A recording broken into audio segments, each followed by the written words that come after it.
Hello everyone, कैसे हैं आप सारे। चलिए बच्चे बात करते हैं, इसके आगे हम पढ़ना शुरू करते हैं।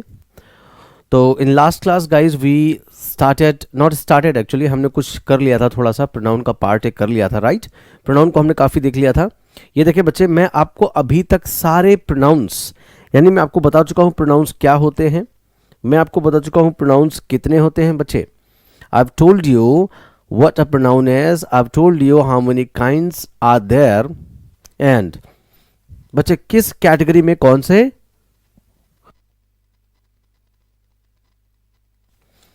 सॉरी बच्चे, किस कैटेगरी में कौन से वर्ड्स आते हैं वो भी मैं आपको बता चुका हूं, राइट। ये सारी बातें मैंने आपको बता दी हैं। आई होप चीजें क्लियर होंगी, है ना। अच्छा, अब हम कॉन्सेप्ट पर आ गए थे। कॉन्सेप्ट में पहला वाला जो मैंने आपको बताया वो क्या बताया, वो बड़ा सिंपल। मैंने ये बताया कि आप याद रखेंगे क्या बच्चे, यहां ध्यान दें जो मैं बता रहा हूं आपको। मैंने कहा था हु विच दैट, ये तीनों के तीनों रिलेटिव प्रोनाउन है और इनके ठीक पहले एक एंटीसीडेंट आएगा। हु हमेशा ह्यूमन बीइंग के लिए यूज होता है और विच यूज होता है कभी नॉन लिविंग या एनिमल्स की बात करेंगे, उन्हें रिलेट करेंगे तो विच रिलेटिव प्रोनाउन यूज होगा। If I talk about that, तो बच्चे दैट तब यूज होता है जब हम किसी एब्स्ट्रैक्ट नाउन को यूज करेंगे, उसको रिलेट करेंगे या कोई दो मिक्स्ड कैटेगरीज को एक साथ यूज करेंगे। मैंने कहा था ये एग्जाम्पल्स बच्चे आपके लिए होमवर्क है। कुछ और होमवर्क था क्या? हाँ मुझे याद आ रहा है, शायद मैंने और भी कोई होमवर्क दिया था, ये था बच्चे। हाँ, क्या ये होमवर्क कर लिया बच्चे? आप मुझे आंसर भेजेंगे, व्हाट्सअप करेंगे मुझे, मैं देखूंगा कौन कौन बच्चा इसे आंसर करता है, उसके बाद मैं इसका आंसर आपको दूंगा, ठीक है। ये होमवर्क मैंने दिया था आपको। चलिए आगे देखें। यहां पर हम बात करते हैं, पहला क्या लिखा है, have you seen the dog and the boy. Have you seen the dog and the boy, ठीक है।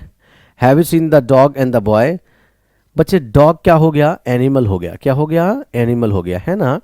और द बॉय क्या हो गया? ह्यूमन बीइंग हो गया। क्या होगा बच्चे? ह्यूमन बीइंग हो गया। यस और नो? राइट, ये ह्यूमन बीइंग हो गया।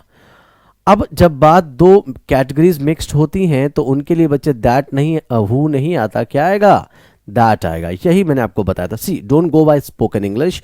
सी, in spoken English you can use anything and everything, but when it comes to cracking the competitive examinations you need to be good at technical things। तो बच्चे याद रखेंगे जो मैं आपको बता रहा हूँ वो समझेंगे, ठीक है। आप कुछ भी बोल दो, समझने वाला तो समझ ही जाएगा। आप who बोल दो, which बोल दो, that बोल दो, कुछ भी बोल दो, बट बोलता तो कोई कुछ भी है। I know the boy and the girl। Now the boy and the girl, बच्चे ये दो अलग अलग कैटेगरीज नहीं हैं, ये दोनों के दोनों ही बच्चे क्या हैं? ह्यूमन बींग्स हैं, है ना। तो इनके लिए अलग अलग मत ट्रीट करना, यहाँ हुआ आ जाएगा, ठीक है। ह्यूमन बींग बनाएंगे। The little knowledge which you have, बच्चे द लिटिल नॉलेज, ये जो बच्चे लिटिल नॉलेज है, क्या वो एब्स्ट्रैक्ट नाउन नहीं है? Isn't that an abstract noun? Isn't that an abstract noun? That is for sure, right? ये abstract noun है। So when it is an abstract noun, तो बच्चे याद रखेंगे जब ये abstract noun है तो यहाँ पर which नहीं आएगा। बोलो जी क्या आएगा? that आएगा। क्या आएगा बच्चे? that आएगा। abstract noun को रिलेट करते हैं that से। Show me the table, table non living और विच लिखा है एब्सोल्युटली करेक्ट है बच्चे, ठीक है। अब poem which has been composed by him, him human being है और विच आपने लिख दिया, दिस इज एब्सोल्युटली रॉन्ग, ठीक है। तो क्या मैं यहाँ हु लिख दूँ? अगर बच्चे मैं यहाँ हु लिख दूंगा तो ऐसा लगेगा जैसे वो बंदा जो है वो सभी को फैसिनेट करता है, जबकि मैं कहना चाह रहा हूँ एक पोएम उसने कंपोज की है जो सभी को फैसिनेट करती है। फैसिनेट का मतलब होता है सबको अपनी ओर आकर्षित कर लेना। तो बंदा आकर्षित नहीं कर रहा, कौन कर रहा है बच्चे? Poem. So for that we must not change the meaning, keeping the same meaning we need to correct it. Meaning वही रहे बच्चे और हमें करेक्ट करना होगा। तो कैसे करेंगे? इस पार्ट को बच्चे बदल दो। क्या करोगे आप? ही हैज कंपोज्ड, क्या बच्चे? He has composed, he has composed a poem, और फिर पोएम के साथ बच्चे क्या आ जाएगा? विच लिख दिया जाएगा। आई होप सारी चीज़ें क्लियर हो रही होंगी। ध्यान से पढ़ेंगे। आज थोड़ी सी बच्चे वोकैब भी मैं आपको पढ़ाऊंगा, बहुत इंटरेस्टिंग। पहले आप इसे देख लें, समझ लें, पढ़ लें और फिर आगे चलें। तो हु विच दैट फंडा समझ आया बच्चे आपको? हाँ, अच्छा एक चीज़ मैं और आपको बताता चलूँ। यहाँ जो आप रोल देखेंगे पहले वाले में, जो बच्चे पहले सेंटेंस में जो दैट है बच्चे, दैट रिलेटिव प्रोनाउन इस सेंटेंस में सब्जेक्ट का रोल प्ले कर रहा है। सेकंड की अगर बात करें, सेकंड में क्या है? हु भी बच्चे यहाँ पर सब्जेक्ट का रोल प्ले कर रहा है, राइट। और अगर हम बात तीसरे की करें, तीसरे में दैट जो है, that you have will help you, that you have. हाँ, थर्ड में जो दैट है बच्चे, वो हैव वर्ब का ऑब्जेक्ट है। मैंने आपको बताया था रिलेटिव प्रोनाउन, इंटरोगेटिव प्रोनाउन सब समझा चुका हूं, इनके रोल्स भी बता चुका हूं। चौथे में क्या लिखा बच्चे हमने, which you have bought yesterday. Which जो है ना बच्चे, बॉट वर्ब का ऑब्जेक्ट है। क्या है? बॉट वर्ब का ऑब्जेक्ट है। मेरी बात समझ आ रही है? यस और नो? अगला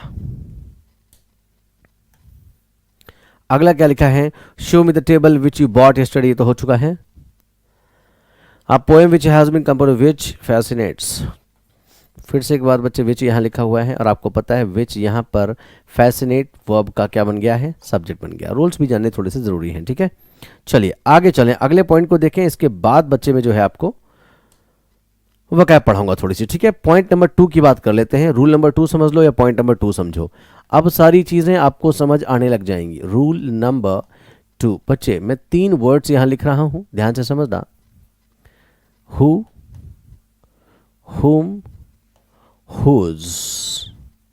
और मैं आपसे जानना चाहता हूं कि क्या ये वर्ड्स प्रोनाउंस हैं? क्या ये वर्ड्स प्रोनाउंस हैं बच्चे? अगर प्रोनाउंस हैं, अगर ये वर्ड्स प्रोनाउंस हैं तो आप मुझे बता दो ये कौन से प्रोनाउंस हैं। आई होप आप सबको ये बात समझ आ रही होगी कि ये 2 तरह के प्रोनाउंस होते हैं। एक, अगर ये क्वेश्चन पूछेंगे बच्चे तो ये क्या बन जाएंगे, इंटरोगेटिव। क्या बन जाएंगे बच्चे, इंटरोगेटिव। और दूसरा, अगर ये क्वेश्चन नहीं पूछते हैं तो बोलो क्या बन जाएंगे, रिलेटिव। क्या बन जाएंगे, रिलेटिव प्रोनाउंस। यस और no? All very easy, right बच्चे? कोई कंफ्यूजन तो नहीं यहां तक? बिल्कुल ठीक है। तो इंटरोगेटिव प्रोनाउंस और रिलेटिव प्रोनाउंस ही हमारे बन जाएंगे। अब आपको अच्छी तरह पता है कि रिलेटिव प्रोनाउंस कहाँ लिखे जाते हैं और इंटरोगेटिव प्रोनाउंस कहाँ लिखे जाते हैं। मैं आपको बता देता हूं, इंटरोगेटिव प्रोनाउंस हमेशा आते हैं इन में। कहाँ? ये लिखा है स्टार और ये हो गया टिंग, इन स्टार्टिंग। बच्चे, interrogative pronouns are always used in the beginning. Yes और no? If I talk about relative pronouns, तो बच्चे ये रिलेटिव प्रोनाउंस कहाँ लिखे जाएंगे? आप सबको पता है, मैं बता चुका हूं। ये लिखे जाते हैं किसके बाद, एंटीसीडेंट के बाद। बच्चे किसके बाद, एंटीसीडेंट के बाद। कोई दिक्कत परेशानी हो तो मुझे बताओ। These are written after antecedent. कोई दिक्कत हो, परेशानी हो तो मुझे बताओ। एंटीसीडेंट के बाद ये रिलेटिव प्रोनाउंस लिखे जाते हैं। आई होप ये चीजें यहां तक बिल्कुल क्लियर होंगी, कोई दिक्कत वाली बात तो नहीं बच्चे? ठीक है।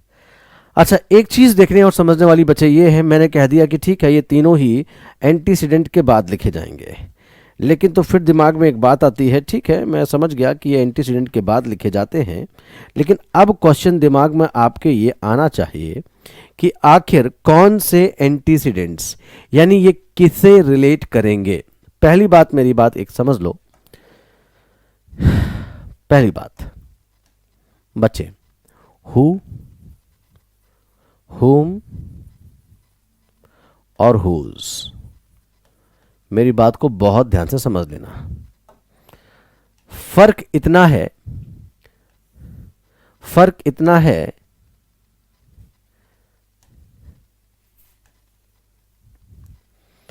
कि अगर ये बच्चे क्या बने, इंटरोगेटिव प्रोनाउंस। क्या बने, इंटरोगेटिव प्रोनाउंस। और या क्या बने, रिलेटिव प्रोनाउंस। इंटरोगेटिव प्रोनाउंस होंगे तो बस इतना याद रखना, ये तीनों के तीनों कहाँ लिखे जाएंगे, ये तीनों के तीनों कहाँ लिखे जाएंगे बच्चे, अगर ये इंटरोगेटिव प्रोनाउंस होंगे तो they will be written in the beginning, in the starting. इतना सा फर्क है। बाकी बता चुका हूं, अगर रिलेटिव प्रोनाउंस होंगे बच्चे तो कहाँ लिखे जाएंगे, ये एंटीसीडेंट के बाद लिखे जाएंगे। ठीक है, दोनों में फर्क देखो। इन तीनों को एंटीसीडेंट क्या चाहिए, जब ये रिलेटिव प्रोनाउन है ना, तो बच्चे इनका जो एंटीसीडेंट होता है, is always a human being. इन सभी का, इन तीनों का इन तीनों का जो एंटीसीडेंट होगा वो हमेशा एक ह्यूमन बीइंग होगा बच्चे। क्या होगा? ह्यूमन बीइंग होगा। मेरी बात समझ आ रही है मैं क्या कह रहा हूं? राइट, बहुत सिंपल से देखें, ह्यूमन बीइंग होगा। अब और भी कंफ्यूजन बढ़ जाती है कि ये तीनों ह्यूमन बीइंग्स के लिए आएंगे तो हमें कैसे पता चलेगा कब हु लिखना है, कब हुम लिखना है, कब हुज लिखना है। मेरी बात समझना, जब ये इंटरोगेटिव होंगे सेंटेंस की शुरुआत में आएंगे, जब ये रिलेटिव होंगे तो एंटीसीडेंट्स के बाद आएंगे। इनका एंटीसीडेंट हमेशा एक ह्यूमन बीइंग होगा, और इंटरोगेटिव होगा तो इसके पहले कुछ भी लिखा नहीं होगा। अब मैं आपको बात बताता हूं और फिर मैं एग्जाम्पल दूंगा। चाहे बात हु की हो, हुम की हो, या हुज की हो, ठीक है, चाहे आप इन्हें इंटरोगेटिव की तरह यूज करें और चाहे रिलेटिव की तरह यूज करें। पहली बात, हु जो होता है, हु हमारा सब्जेक्ट और कॉम्प्लीमेंट की तरह यूज होता है। सब्जेक्ट और कॉम्प्लीमेंट की तरह यूज होता है, पहले इस बात को ध्यान से समझ लो। चाहे आप इसे आईपी बनाओ, चाहे इसे आप आईपी बनाएं या इसे आप आरपी बनाएं, मेक श्योर कि who is being used as a subject और एज अ कॉम्प्लीमेंट। अगर हुम की बात करें तो बच्चे हुम हमेशा ऑब्जेक्ट की तरह यूज होता है, और हुज, पहली बात हुज यूज होता है दिखाने के लिए क्या बच्चे? पोजेशन। और रही बात ये सब्जेक्ट, ऑब्जेक्ट, कॉम्प्लीमेंट कुछ भी बन सकता है। सब्जेक्ट, ऑब्जेक्ट, कॉम्प्लीमेंट कुछ भी बन सकता है, सब्जेक्ट भी, ऑब्जेक्ट भी, कॉम्प्लीमेंट भी। ठीक है जी, मेरी बात समझ आ रही है? हु बिल्कुल, अगर मैं एग्जांपल लूं तो जो आई होता है ना बच्चे वो हु की तरह होता है, और जो मी होता है ना वो हुम होता है, और जो माइन होता है ना, माइन, या आप क्या लिखते हैं माय, वो हमारा क्या होता है? हुज होता है। ये बातें आपको कम समझ आ रही, मैं अभी समझा देता हूं। सिर्फ इतना सा डिफरेंस पहले समझो, जब ये रिलेटिव प्रोनाउंस होंगे तो इनके पहले इनके रिस्पेक्टिव एंटीसीडेंट्स यानी ह्यूमन बींग्स जरूर होंगे। जब ये इंटरोगेटिव होंगे तो सेंटेंस की शुरुआत में होंगे। लेकिन भाई जब ये तीनों रिलेटिव प्रोनाउन है तो तीनों के पहले ह्यूमन बीइंग आएगा, तो डाउट ये कि कब हु आएगा, कब हुम आएगा, कब हुज आएगा। और दूसरी बात, जब ये इंटरोगेटिव है तो सेंटेंस की शुरुआत में तीनों ही आएंगे, तो कब हु लिखा जाएगा शुरुआत में, कब हुम लिखा जाएगा, कब हुज लिखा जाएगा। अगर एक बात आपको समझ में आ गई कि हु हमारा क्या होता है बच्चे, हु हमारा क्या होता है? Who is always a subjective case and that can be use as a subject और एज अ सब्जेक्ट कॉम्प्लीमेंट। और जब हम बात करते हैं बच्चे हुम की, तो हुम को आप ऑब्जेक्ट बनाते हैं या तो वर्ब का या प्रपोजिशन का। It can be use as an object, object of a verb और ऑब्जेक्ट ऑफ अ प्रपोजिशन। और बात जब हुज की करते हैं तो this shows possession and that can be use as a subject, object, complement और एनीथिंग एल्स। राइट, चलिए मैं एग्जाम्पल देकर समझाता हूं, उसके बाद बहुत सारे एग्जाम्पल्स हम देखेंगे, समझेंगे। बिल्कुल भूलना मत बच्चे, पहले मैं समझाऊंगा फिर आपको कंफ्यूज करूंगा, ठीक है? चलिए यहां एग्जाम्पल्स देखते हैं। पहला एग्जाम्पल मैंने कहा हुम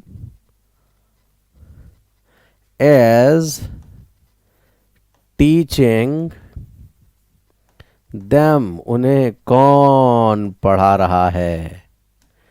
पहला एग्जाम्पल। दूसरा देखें, हुम एज ही। तीसरा देख लें, तीसरा whose are these books। चौथा देखें, मैंने कहा आई know the boy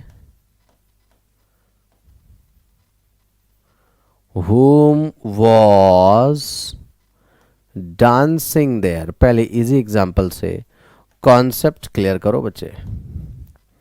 fourth, fifth देख लें जरा।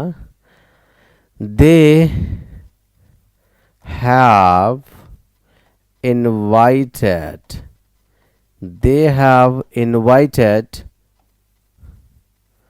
The singer, they have invited the singer who he was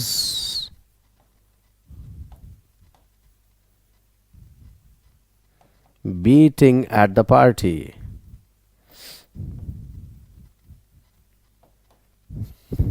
और 6 देख लें, she is the lady, she is the lady whose is a big house, whose is a big house। 5th बचा 6th एक और example देखेंगे यहां पर। मैंने कहा he went to his friend's house whose name he forgot,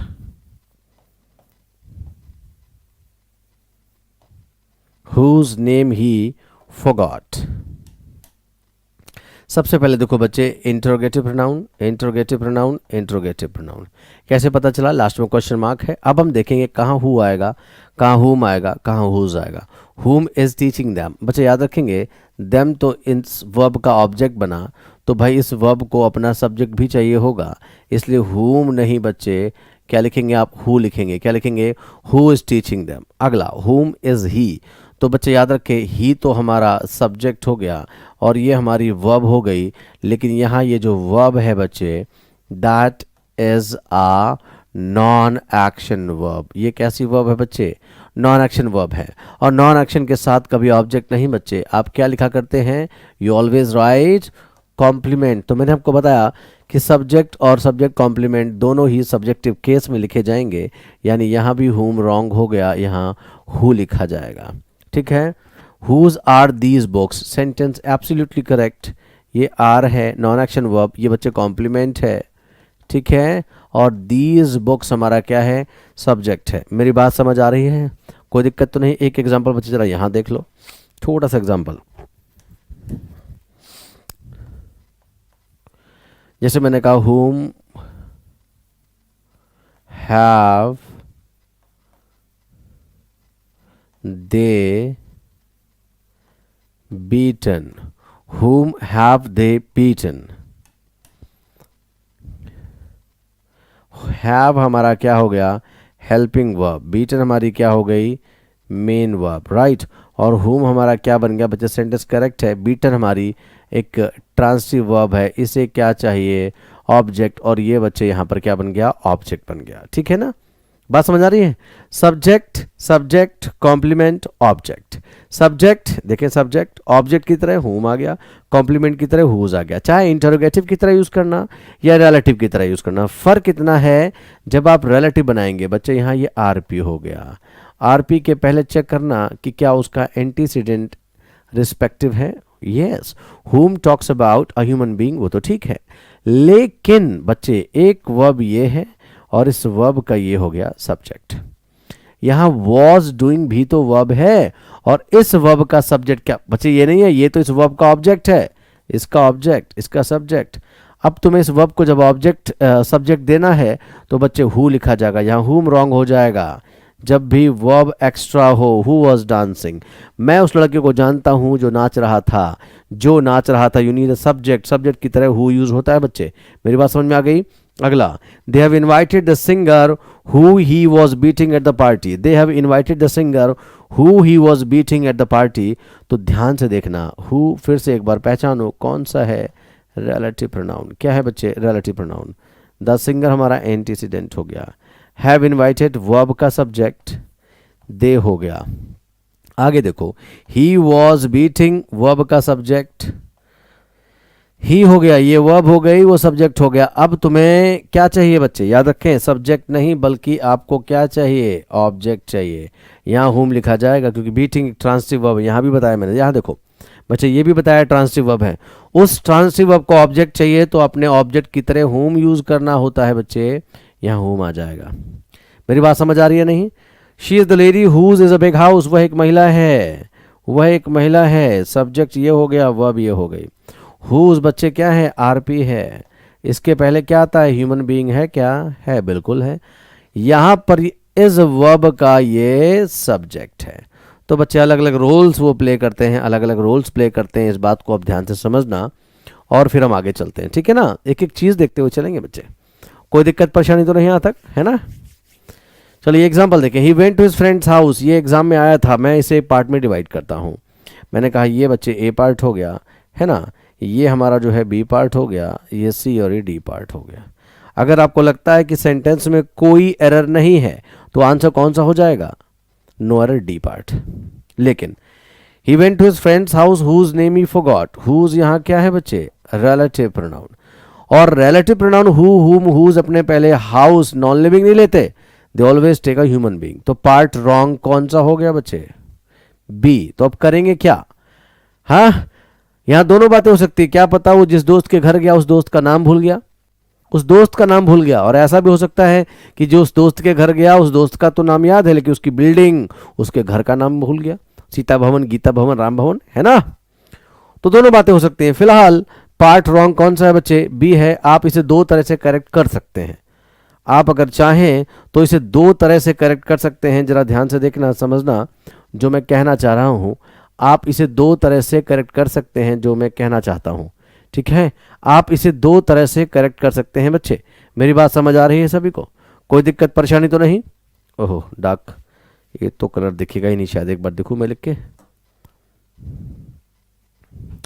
जैसे वो जो एग्जाम्पल आपने लिखा था बच्चे, क्या ये विजिबल है, देखते हैं क्या लिखा था। ही वेंट टू, लास्ट वाला जो आपने लिखा है क्या लिखा बच्चे, he went to his friends house, वह अपने दोस्त के घर गया और जिसका नाम वो भूल गया, whose name he forgot, name he forgot, right.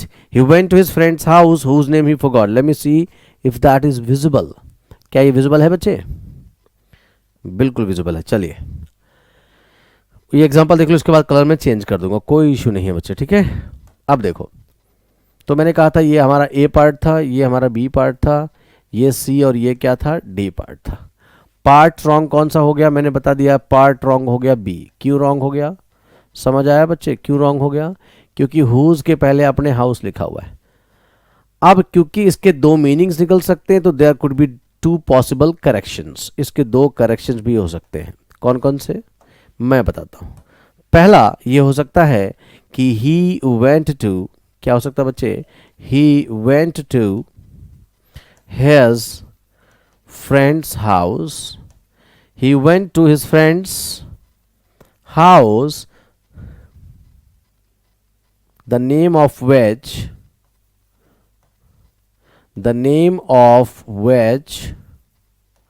he forgot, एक तो ये हो सकता है he forgot, जिसका नाम वो भूल गया, और इसका मतलब है यहां पर वो बिल्डिंग का नाम भूला है। एक तो ये करेक्शन हो सकता है बच्चे। दूसरा क्या हो सकता है, दूसरा ये हो सकता है कि he went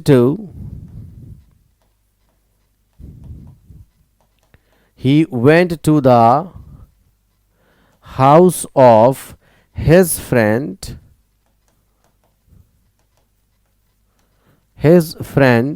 whose name he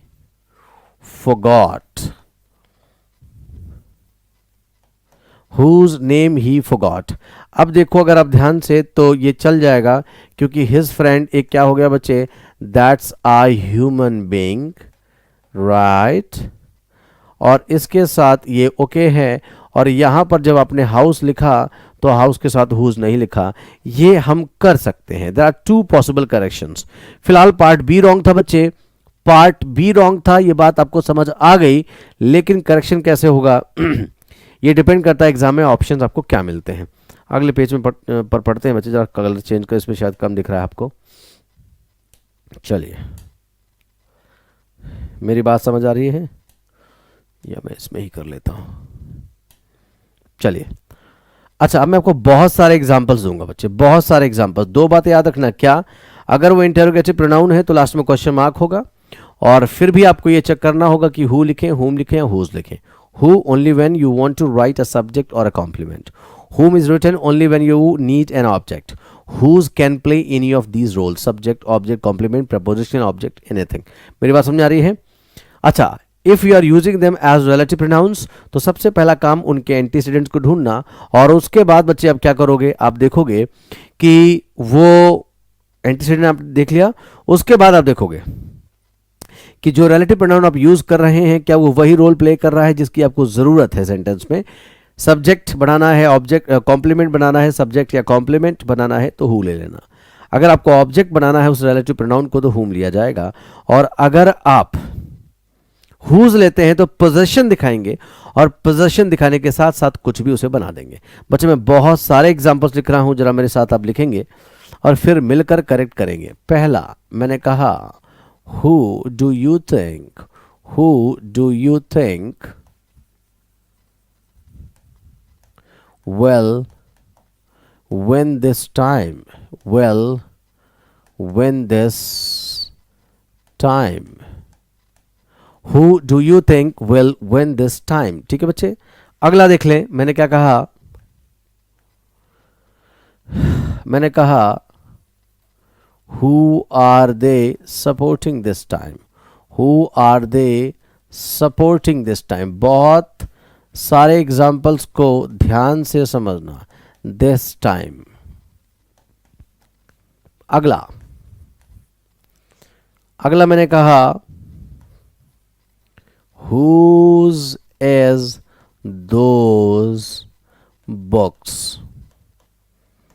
correction भी करना है. फोर्थ देखेंगे बच्चे, मैंने कहा she has punished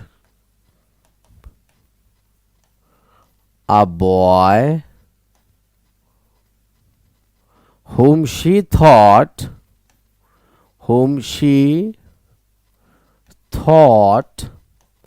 was making a noise, whom she thought was making a noise. अगला मैंने कहा the Ganga, the is a holy river. The Ganga is a holy river whose origin has always been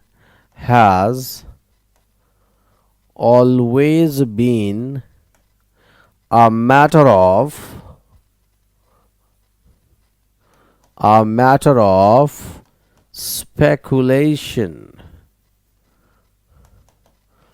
speculation का मतलब होता है doubt. अगला लिखेंगे the Ramayana is a religious book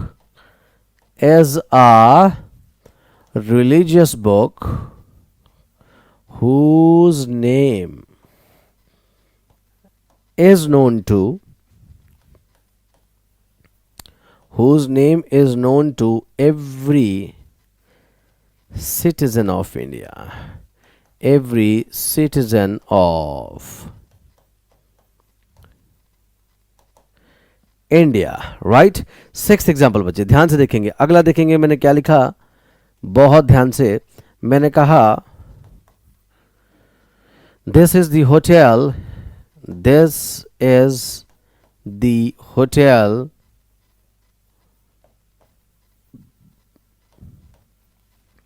whose inauguration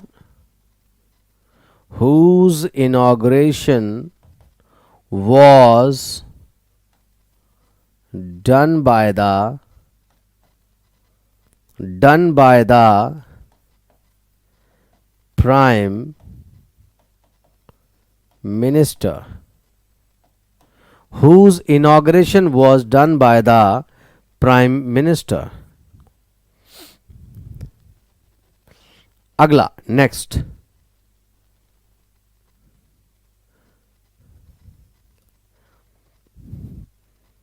He has lost his bicycle whose cost is rupees 4,000. Ninth देख लेते हैं बच्चे. Ninth, they will select the boys. They will select the boys whom they thought or whom they think will win the series. Will win the series. Right? लिख लें बच्चे. 10th मैंने example और लिखा. The principal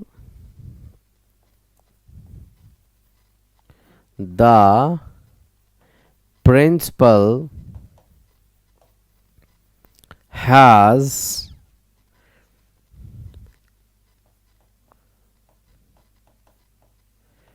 invited the teachers. The principal has invited the teachers whom he thinks teach well. Principal ने उन teachers को invite किया है जो उसे लगता है अच्छा पढ़ाते हैं. राइट? ये एग्जाम्पल्स बच्चे लिखे हमने. ये 10 एग्जाम्पल्स अपने पास हो गए. हु, हुम, हुज पर डिपेंड बेस्ड हैं एग्जाम्पल्स. और आपको देखना कहाँ ये रिलेटिव हैं, कहाँ ये इंटरोगेटिव हैं, कहाँ किस तरह से ये यूज हो रहे हैं बच्चे. ठीक है ना? राइट? ये बच्चे मैं आपका होमवर्क दूंगा और फिर मैं करेक्ट करूंगा. ये सारा का सारा आपके लिए बच्चे मैं होमवर्क बना रहा हूं. मेक श्योर ये सारे के सारे एग्जाम्पल्स, या एक दो कर देता हूं बच्चे आपके लिए. चलो एक दो कर देता हूं, ठीक है, ताकि आपको आइडिया रहेगा. चलो यहां से देखते हैं. The Ganga is a Holi river whose origin has always been a matter of speculation. बच्चे whose के पहले ह्यूमन बीइंग आना चाहिए. यहाँ तो रिवर आ गई. तो समझ रहे हो ना? whose हमारा है क्या? यहाँ पर आरपी है, तो एंटीसीडेंट रिस्पेक्टिव आना चाहिए, वो नहीं आया. अब आप whose origin को हटाकर लिखेंगे the origin of which. क्या लिखेंगे बच्चे? the origin of which. कोई दिक्कत? the origin of which. कोई परेशानी? ठीक है. अच्छा, ऐसे ही ये देखें, ये वाला. They will select the boys whom they think will win the series. अब ध्यान से देखना. whom बच्चे जो हमारा यहां है वो आरपी है. आरपी है तो पहले उसका एंटीसीडेंट चेक करो. ह्यूमन बीइंग है, बिल्कुल ठीक है. अब देखो इस वर्ब का, विल सेलेक्ट वर्ब का सब्जेक्ट, इस वर्ब का सब्जेक्ट दे हो गया. कोई दिक्कत? दे हो गया. थिंक वर्ब का सब्जेक्ट, इस वर्ब का सब्जेक्ट दे हो गया. विल विन बच्चे हेल्पिंग वर्ब और मेन वर्ब एक ही माने जाते हैं, दो अलग अलग नहीं होते. हेल्पिंग वर्ब, मेन वर्ब दोनों को मिलाकर एक वर्ब बनती है और उसे एक ही सब्जेक्ट चाहिए होता है. यानी इस वर्ब को भी अपना क्या चाहिए? सब्जेक्ट नहीं मिल रहा तो हुम को हटा दो. सब्जेक्ट की तरह क्या यूज होता है बच्चे? हु आ जाएगा. यहां पर क्या आ जाएगा? हु. Is that clear? मेरी बात समझ आ रही है सभी को? अगला. The principal has invited the teachers whom he thinks teach well. फिर से देखो पहले आप, यहाँ जो ये whom लिखा हुआ है, ये बच्चे यहाँ जो whom लिखा हुआ है ये RP है, relative pronoun है. और याद रखेंगे relative pronoun के ठीक पहले आपने क्या लिखा? antecedent लिखा human being. ये तो ठीक है, लेकिन एक एक चीज देखो. has invited verb का subject principal हो जाएगा. राइट? ही थिंक्स, यहाँ थिंक्स हमारी क्या है? वर्ब है, और इसका सब्जेक्ट ये हो गया. अभी भी बच्चे एक वर्ब एक्स्ट्रा, इसको क्या चाहिए? सब्जेक्ट चाहिए. तो बच्चे सब्जेक्ट की तरह हुम यूज होता है या हु यूज होता है? बताओ. हु ना. The principal has invited the teachers who he thinks teach well. जो उसे लगता है कि अच्छा परफॉर्म करते हैं या अच्छा पढ़ाते हैं. ठीक है, क्लियर है? कुछ एग्जाम्पल छोड़े हैं बच्चे, वो आप करोगे. जैसे ये एग्जाम्पल मैंने छोड़ा, ये है ना, ये और क्या है, ये वाला बच्चे, ये भी करना है आपको, ये वाला भी, और ये दो मैंने कर दिए. ठीक है, क्लियर ना? तो हु, हुम, हुज का फंडा क्लियर रखना. तीनों ही आप रिलेटिव प्रोनाउन और इंटरोगेटिव दोनों की तरह यूज कर सकते हैं, लेकिन कब कैसे कहाँ यूज करना है, हु को, हुम को, हुज को, वो बात मैंने बच्चे आपको बता दी। कोई दिक्कत परेशानी तो नहीं यहाँ पर, है ना। हु, विच, दैट और हुम, हुज की बात हमने कर ली है। चलते हैं जरा आगे, चीजों को देखते हैं, समझते हैं। चलिए अब हम बात कर लेते हैं बच्चे, अब हम बात कर लेते हैं अगले पॉइंट की।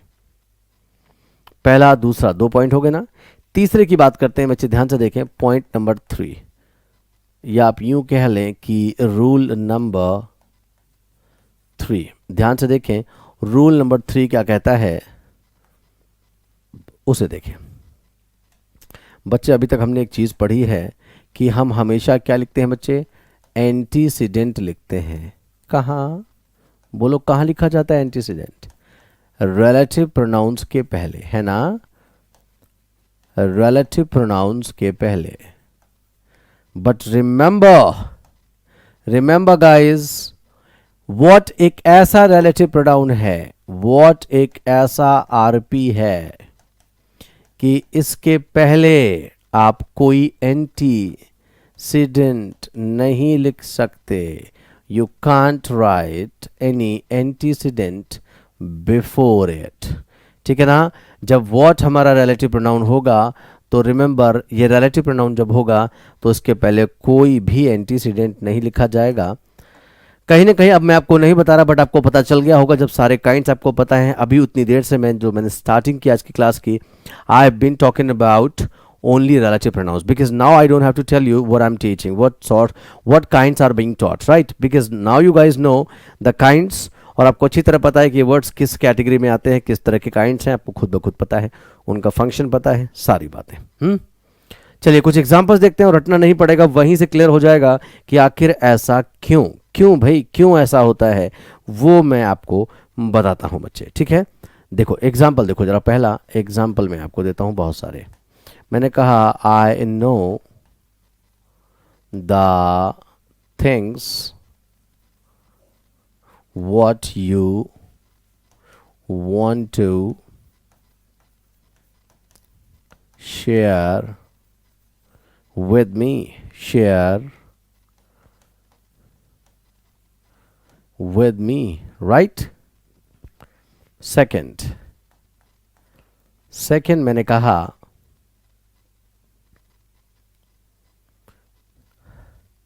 he wanted to know, he wanted to know the matter, he wanted to know the matter what happened yesterday. third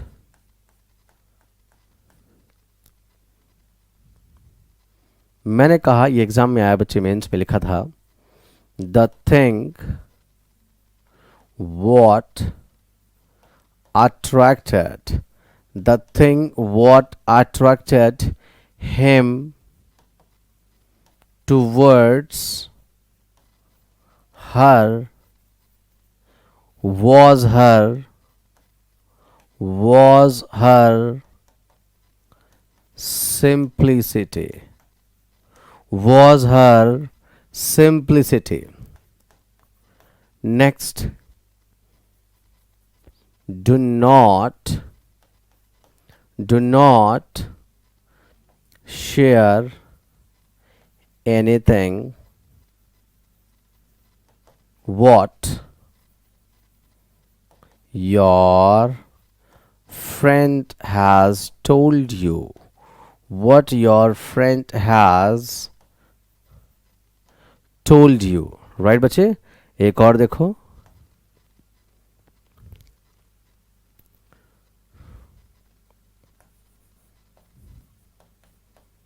write everything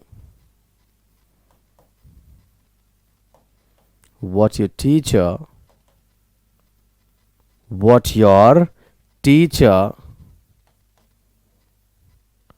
is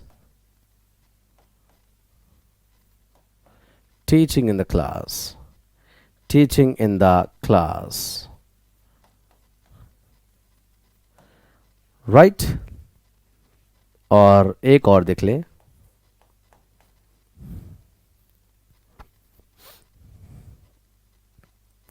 they are not interested, they are not interested in anything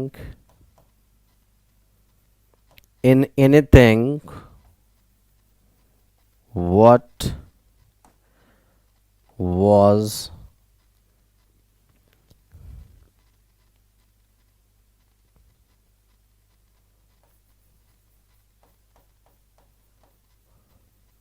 happening at the party.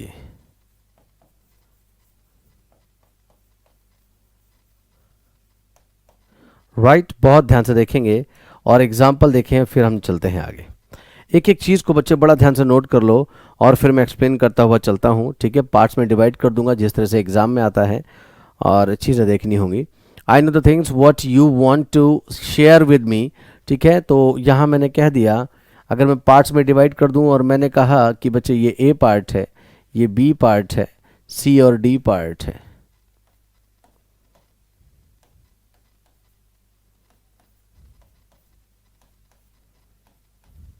ध्यान से देख लेंगे, ठीक है। He wanted to know the matter what happened yesterday. He wanted to know A part, B part, C and D part. The thing what attracted him towards her was her simplicity. Don't share anything what your friend has told you. Write down everything what your teacher is teaching in the class. They are not interested in anything what was happening at the party. चलिए बच्चे बहुत ध्यान से देखना समझना शुरू करें। अच्छा एक चीज़ आप ध्यान से देख लें, सारे सेंटेंसेस लास्ट में फुल स्टॉप पर खत्म हैं।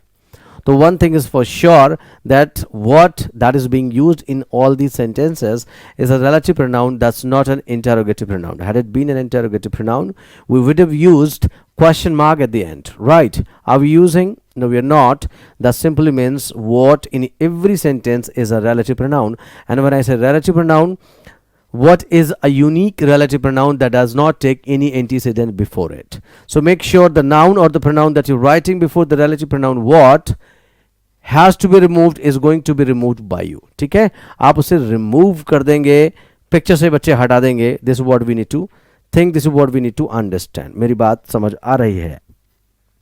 तो बच्चे इसमें पार्ट रॉन्ग हो जाएगा, कौन सा? ये देखो, the things हटा दो। I know what you want to share, हटा दो।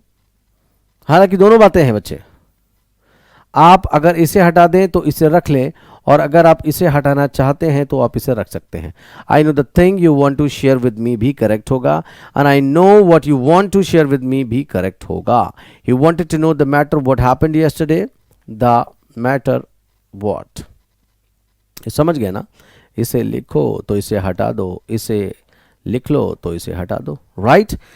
अब आप सोच रहे होंगे सर अगर दोनों ऑप्शंस आ जाएं, ये वाला भी और वो वाला भी, तो क्या करेंगे? अभी मैं एक क्वेश्चन दूंगा, वैसा एक क्वेश्चन अभी मैं आपको दूंगा।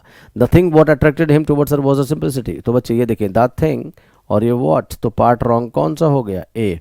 इसे लिखो, इसे हटा दो, इसे लिख लो, इसे हटा दो, राइट।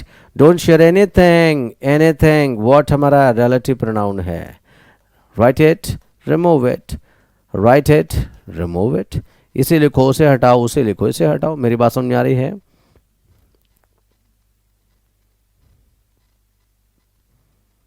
वही बात बच्चे यहां पर भी है, ठीक है ना। पार्ट ए रॉन्ग है, ये लिख लो, ये हटा दो, ये लिख लो, ये हटा दो। They are not interested in anything what is a relative pronoun। इसे लिखो, इसे हटा दो, इसे हटा दो, इसे लिख लो। These are two different options, there are two options available to correct these examples, right? अच्छा, अब दिमाग में आपके बात चल रही होगी, सर क्या होगा अगर हमारे पास दोनों ही तरह के ऑप्शंस आ जाएं तो क्या किया जाएगा, है ना? क्या किया जाएगा वो मैं आपको बताऊंगा, है ना। अगला एग्जाम्पल कुछ ऐसा ही मैं आपको देता हूं जिसे ध्यान से देखेंगे, समझेंगे बच्चे और आगे चलेंगे, ठीक है। जैसे बच्चे मैंने यहां लिखा, मैंने लिखा, ध्यान से देखना, मैंने कहा please tell me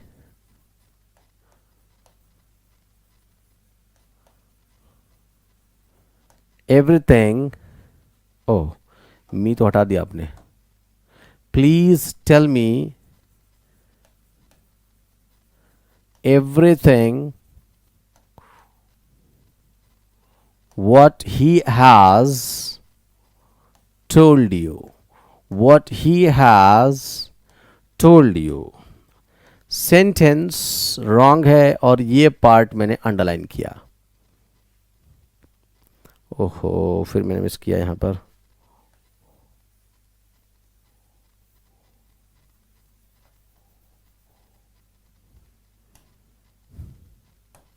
what he has told you, what he has told you, right? अब देखो ध्यान से बच्चे, हमारे पास ऑप्शंस हैं, ए, ऑप्शन ए, बी, सी और डी, ठीक है। D is always no improvement. अगर आपको लगता है कि सेंटेंस में किसी इम्प्रूवमेंट की ज़रूरत ही नहीं है तो आंसर डी हो जाएगा। पहले में मैंने लिखा है एवरीथिंग, यानी व्हाट को हटा दिया, एवरीथिंग। दूसरे में मैंने क्या किया, व्हाट को लिख लिया। और तीसरे में मैंने क्या किया, दोनों को हटाया,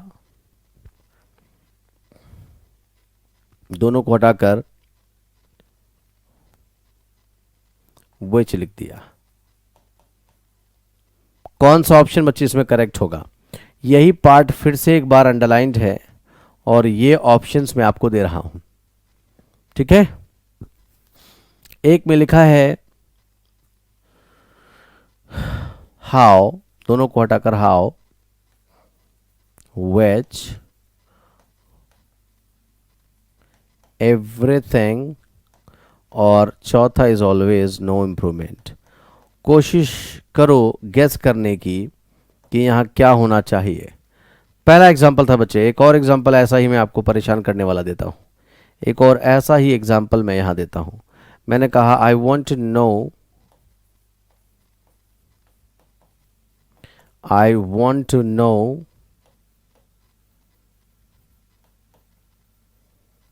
everything what was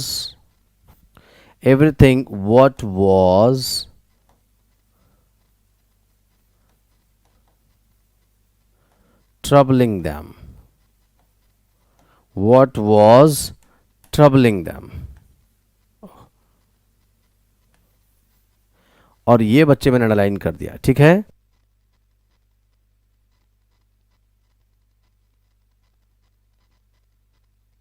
ठीक, तो guys I want to know everything what was troubling them. Underline part क्या है, व्हाट वॉज, एवरीथिंग व्हाट।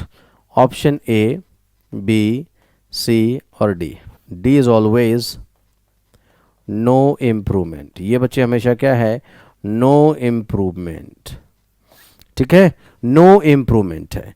कोई दिक्कत परेशानी तो नहीं बच्चे, यहां तक कोई दिक्कत परेशानी तो नहीं, क्लियर है सभी को? चलिए गुड। अब देखो यहां जो मैं आपको बताने जा रहा हूं उसे देखिए ध्यान से, ठीक है। एक में लिख दिया मैंने एवरीथिंग, एक में लिखा व्हाट, एवरीथिंग हटा दिया, एक में लिख दिया व्हिच। क्या ऑप्शन होना चाहिए?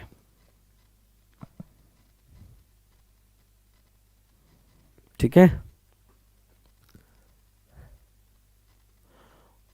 और ऑप्शंस देख लें। बड़े ट्रिकी क्वेश्चन है बच्चे, ध्यान से समझ कर बताना। ये क्या हो गया, नो इम्प्रूवमेंट,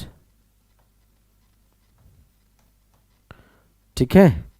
और यहां मैंने लिख दिया एवरीथिंग,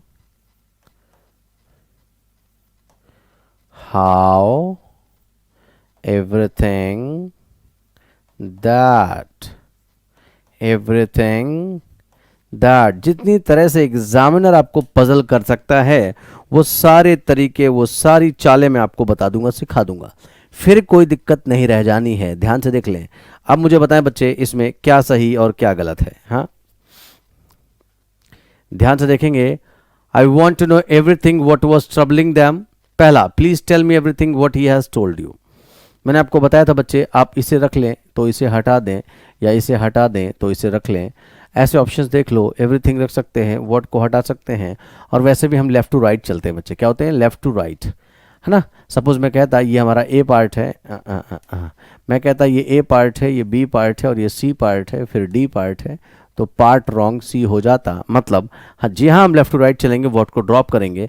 सबसे पहले वाले ऑप्शन नो इम्प्रूवमेंट को हटाओ। उसके बाद बच्चे जो सही ऑप्शन होगा वो एवरीथिंग ए वाला हो जाएगा, बाकी यहाँ रॉन्ग हो जाएंगे, याद रखें।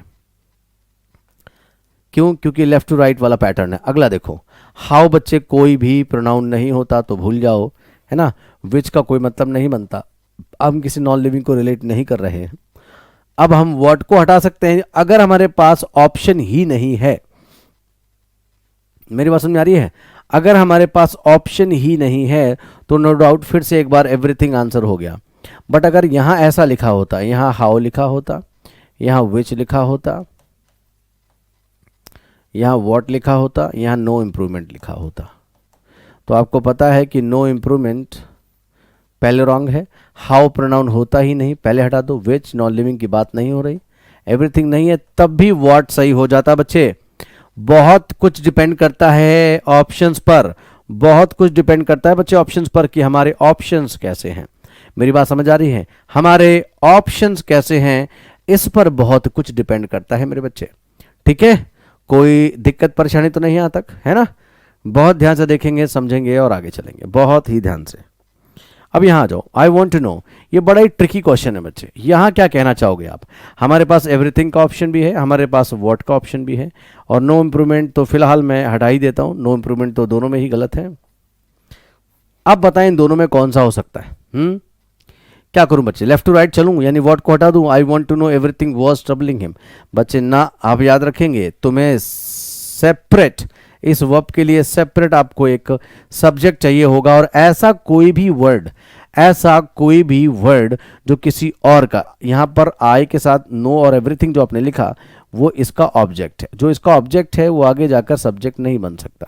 हालांकि व्हाट वॉज ट्रबलिंग देम अगर आपने लिखा, क्या लिखा, what was troubling them, what was troubling them, अगर आपने ये लिखा बच्चे, आगे आपको पढ़ाऊंगा, this can be use as a noun clause, noun clause की तरह यूज हो सकता है, इसीलिए पिक्चर में ये पूरा सब्जेक्ट ऑब्जेक्ट कॉम्प्लीमेंट या प्रपोजिशनल ऑब्जेक्ट बन सकता है। ये ओवरऑल पूरा एक क्लॉज ट्रीट किया जा सकता है। But if you write I want to know everything was troubling them तो गलत हो जाएगा। इस केस में I want to know what was troubling them में व्हाट वाज ट्रबलिंग देम पूरा नो वर्ब का ऑब्जेक्ट बन जाएगा। किसका बच्चे? नो वर्ब का ऑब्जेक्ट बन जाएगा, और वॉज ट्रबलिंग वर्ब को अपना सब्जेक्ट मिल जाएगा। यानी अब आप यहां एवरीथिंग रख ही नहीं सकते, एवरीथिंग रख ही नहीं सकते। क्या सही होगा? व्हाट। क्या सही होगा? व्हाट। मैंने कहा ना, अकेला एवरीथिंग आ ही नहीं सकता, हाउ रिलेटिव प्रोनाउन होता ही नहीं, नो इंप्रूवमेंट था ही नहीं, तो बचा क्या बच्चे? Everything that. क्या बचा? Everything that. ऐसा क्यों किया? अरे बच्चे, या तो आप व्हाट लिखोगे या एवरीथिंग लिखोगे, तो मैंने वो ऑप्शन तो दिया नहीं आपको। अकेला एवरीथिंग नहीं लिख सकते क्योंकि इसे एक वर्ब चाहिए, वर्ब को सब्जेक्ट चाहिए होगा। इस सिचुएशन में ये दैट उसका सब्जेक्ट बन जाएगा, ठीक है, दैट एक सब्जेक्ट बन जाएगा, और एक वर्ब के दो ऑब्जेक्ट हो सकते हैं, एक वर्ब के दो ऑब्जेक्ट हो सकते हैं। अच्छा चलो, मैं थोड़ा सा कंफ्यूज आपको कर रहा हूं, लेकिन बताना पड़ेगा। अगर आप ढंग से पढ़ते हैं, अगर आप ऐसा लिखोगे तो क्या हो जाएगा? एक टाइम पे तो ये पूरा clause I know what was troubling them, ये पूरा ऑब्जेक्ट बन रहा है। आप ये भी सोच सकते हो कि सर ये भी तो ऑब्जेक्ट बन सकता है, I know everything that was troubling them, that was troubling them. तो सर इसमें ऐसा क्यों नहीं हो रहा? आप दैट क्यों नहीं हटा रहे? बच्चे ध्यान से समझना, यहां पर क्या है, जो दैट होता है बच्चे, दैट एडजेक्टिव क्लॉज बना सकता है। यहां हमने एवरीथिंग को क्वालिफाई करते हुए everything everything everything that was troubling them, अब जो यहां पर दैट वाज ट्रबलिंग देम बना है, दैट वाज ट्रबलिंग देम। बच्चे टाइम आने दो, कंजंक्शन या क्लॉज में पढ़ाऊंगा तो चीजें आपको समझ आएंगी। और ये that was troubling them has become an adjective clause, an adjective clause, और ये क्वालिफाई कर रहा है अपने ठीक पहले लिखे हुए प्रोनाउन एवरीथिंग को। पूरी लैंग्वेज में याद रखना बच्चे, कभी भी जो एडजेक्टिव लिखा जाता है किसी प्रोनाउन के लिए वो कभी उस प्रोनाउन के पहले नहीं आता, वो हमेशा उस प्रोनाउन के बाद आता है। तो जो अपने क्लॉज बनाई है बच्चे, जो अपने क्लॉज बनाई है कौन सी, दैट करके वो एडजेक्टिव क्लॉज है, और कोई दिक्कत नहीं, प्रोनाउन एवरीथिंग के बाद हो जाएगा। ठीक है, हम ऐसा बोल सकते हैं I no him, I know him who is a doctor, who is a doctor. बच्चे ध्यान से समझना, यहाँ आई नो वर्ब का ऑब्जेक्ट तो हिम हो गया, लेकिन हिम है कौन, हु इज अ डॉक्टर, ये बच्चे एक एडजेक्टिव क्लॉज है और हिम को क्वालिफाई कर रही है।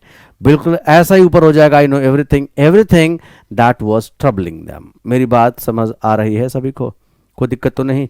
इसलिए बच्चे इसमें एवरीथिंग दैट बिल्कुल लिया जा सकता है, अकेला एवरीथिंग नहीं आएगा।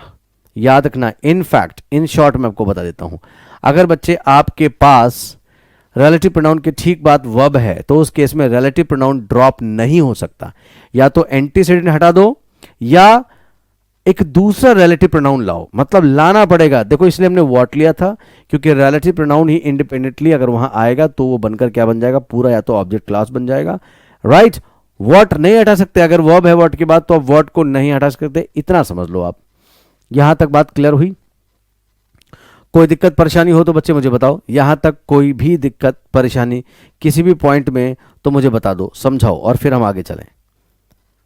आई होप चीजें समझ में आ रही होंगी, राइट? हाँ, बहुत अच्छे। इसमें कोई होमवर्क तो नहीं है? इससे पहले मैंने होमवर्क दिया था। ये सारे क्वेश्चन हमने कर लिए, ठीक क्या? ठीक है, सॉरी, चलिए यहां भी मैं करा देता हूं, बता देता हूं, इनको भी देख लो बच्चे, मैं करा देता हूं। Who are they supporting this time? बच्चे ये जो आर आया हुआ है वो दे सब्जेक्ट के लिए आया हुआ है, सपोर्टिंग ट्रांजिटिव वर्ब है, this will need its object, तो इसका ऑब्जेक्ट क्या बनेगा, हु नहीं हुम बनेगा। Whom are they supporting this time, याद रखना, हुम आर दे सपोर्टिंग। इसका हाँ ये जरूर आप मुझे बताओगे, इसमें क्या है वो आप बताओगे। हुज इज दोज बुक्स, ये सेंटेंस गलत है, पहले तो आप आर करो, whose are those bags books, और दोज बुक्स तो हमारी सब्जेक्ट बन गई। हुज पोजेशन दिखाने वाला इंटरोगेटिव प्रोनाउन बन गया, जिसका रोल क्या है, नॉन एक्शन वर्ब में बच्चे। सब्जेक्ट तो ये हो गया, तो ऑब्जेक्ट हो नहीं सकता, प्रपोजिशनल ऑब्जेक्ट ये है नहीं हमारे पास, पिक्चर में कहीं प्रपोजिशन है ही नहीं, प्रपोजिशनल ऑब्जेक्ट नहीं है, ऑब्जेक्ट नहीं है, सब्जेक्ट नहीं, तो बचा क्या बच्चे, कॉम्प्लीमेंट। जी हाँ, वहां वो कॉम्प्लीमेंट। अगला, she has punished a boy हुम, पहले आप यूं देख लो कि हैज पनिश्ड वर्ब के लिए ये हमारा सब्जेक्ट हो गया, हुम हमारा रिलेटिव प्रोनाउन, उसके पहले एंटीसीडेंट ह्यूमन बीइंग हो गया। हुम she thought was making a noise, thought verb के लिए शी हमारा सब्जेक्ट हो गया, वाज मेकिंग हमारी वर्ब हो गई, किसके लिए, इसके लिए, तो इसको सब्जेक्ट बनाओ ना, यानी यहां भी हुम नहीं आएगा, क्या लिखा जाएगा बच्चे, हु। उसने उस लड़के को पनिश किया जो उसे लगा शोर मचा रहा था। You needed a subject because you had an extra verb, so because you had an extra verb you were supposed to use subjective case. Next, the Ganga is done. The Ramayana is a holy religious book whose name, फिर से देखो बच्चे, whose के पहले क्या लिखा आपने, book लिखा, गड़बड़ हो गया ना, तो whose name को उठाकर लिख दो बच्चे, क्या, the name of which, the name of which। इसका एक और सोल्यूशन भी दिया होता है बुक्स में बच्चे, क्या, the Ramayana is a religious book of which name is known to every citizen of India भी लिख सकते हैं, ये भी करेक्ट होता है। This is the hotel whose inauguration, now look at this word whose, क्या है बच्चे, ये इंटरोगेटिव है या रिलेटिव है, what do you say? Absolutely this is relative, तो बच्चे आप whose के पहले होटल थोड़ी लिखते हैं, ह्यूमन बीइंग लिखते हैं, तो whose inauguration को हटाकर लिख दो the inauguration of which या of which inauguration, the inauguration of which। ठीक है, अगला, he has lost his bicycle whose cost नहीं होगा, द कॉस्ट ऑफ विच लिखो या of which cost, the cost of which या of which cost, the cost of which या of which cost. तो इस पेज पर बच्चे सिर्फ एक ही सेंटेंस रह गया, पहला वाला, उसे गेस करेंगे यहाँ क्या आना चाहिए। भैया करेक्शन भी करना है, करेक्शन भी करना है, कुछ भी गलत हो सकता है। इसके पहले तो कुछ नहीं छोड़ा बच्चे, ये तो दिख रहा है, ये कलर मेरा फेवरेट है, लेकिन क्या करूँ, शायद क्योंकि अभी ये सब शिफ्ट हुआ है, दूसरे रूम में लगवाया गया आफ्टर वाइट वॉश, तो लाइटनिंग उस तरह की नहीं जैसी पहले थी, बट इट्स ओके, फाइन, करा दूंगा, तब मैं इस पर पढ़ाऊंगा। अभी देख लें आप, कुछ भी छूटा तो नहीं है बच्चे। ये हो गया, पॉइंट नंबर 3 हो गया, और अपना ये हो गया, ठीक है। तो वकैब बच्चे नेक्स्ट क्लास में करा दूंगा, ठीक है। वकैब में लाया था, लेकिन अब टाइम, क्योंकि मैं सोच रहा हूँ लॉन्ग वीडियोस कई बार आपको मोनोटोनस कर देती हैं, आप जो है थोड़ा सा बोर हो जाते हो। बहुत सारी चीज़ें मैं लाया था पढ़ाने के लिए आपको, लेकिन I get it over right now. ओहो,